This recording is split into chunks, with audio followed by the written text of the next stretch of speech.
With me now is economist Ben Stein. He served as a speechwriter and a lawyer for President Richard Nixon. He also worked on the other side as a journalist.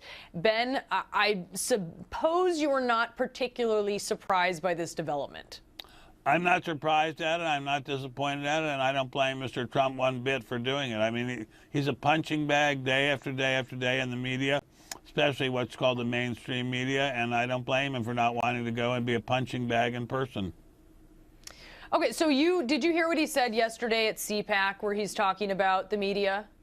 I saw some of it actually on CNN as you were excerpting it. Yes, I had that pleasure. So he said he said that he called the media the enemy of the people, which is what we heard him say before on Twitter. So he said that out loud. He accused the media of making things up, of making up sources. I think sorry, I beg your pardon. I'm sorry. I was going to say, is that something you would give credence to, or what is going on there with what he's saying? Well, I wouldn't say that all of the media is the enemy of the people, but look, every day you pick up the New York Times, every day they're slamming him. I'm a great fan of CNN. I watch it quite faithfully.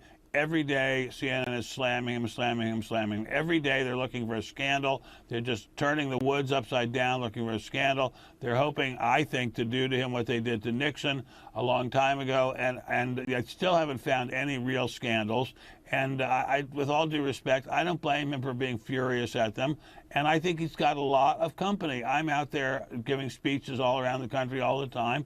People, awful lot of people are not great fans of the media, and they see the media as an unelected aristocracy and a effete corps of impudent snobs, as Vice President Agnew called them a long time ago, who are dumping all over the mainstream of America. And I think Mr. Trump has a lot of company. Do you think some of what goes on is self-inflicted by Mr. Trump? Mr. Trump is not the smoothest operator. I mean, he's not Bob Hope. He's thin-skinned and he fires right back. I agree. Some of it, no doubt, there's no doubt some of it is self-inflicted. But I think this general idea that the press can just hack and hack and hack away at the president, that he is expected to just sit there and take it, is not a sound idea.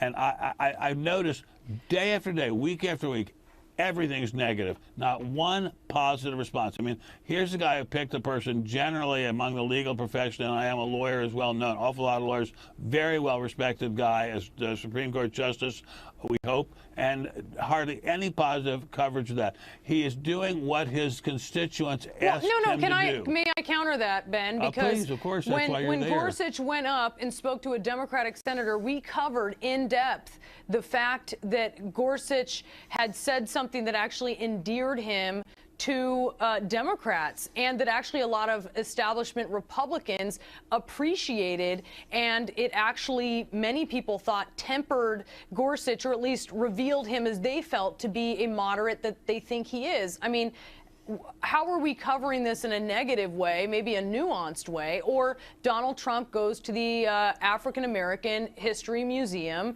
and he talks about countering bigotry, and we cover that as well. Yes, you did cover that. So that's one of two of hundreds of stories, most of which are extremely negative. And God bless you for doing that positive stuff. But look at the way they slammed him for not covering right immediately the desecration of the Jewish cemetery outside St. Louis. I mean, this is a guy, and look at the way the media is endlessly playing him up as an anti-Semite. This is a guy who has a Jewish son-in-law, whose own daughter converted to Judaism, who's never been quoted saying a single anti-Semitic word, and they're constantly slamming him as being a racist or a white supremacist or something without any evidence of it at all.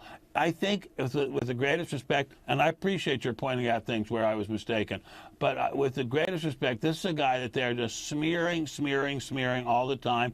I don't blame him for wanting to fire back at them. If he were as smooth as Ronald Reagan, he would handle it more smoothly. But no one, again, will ever be as smooth as Ronald Reagan. You said you think the press is trying to do to him what they did to Richard Nixon. Yes. So give us your perspective on that, because a lot of people look at what happened to Richard Nixon and they say, I mean, what Richard Nixon did to himself. The tapes from the Oval Office showed that 6 days after the Watergate break-in, he was discussing himself. He was discussing a cover-up.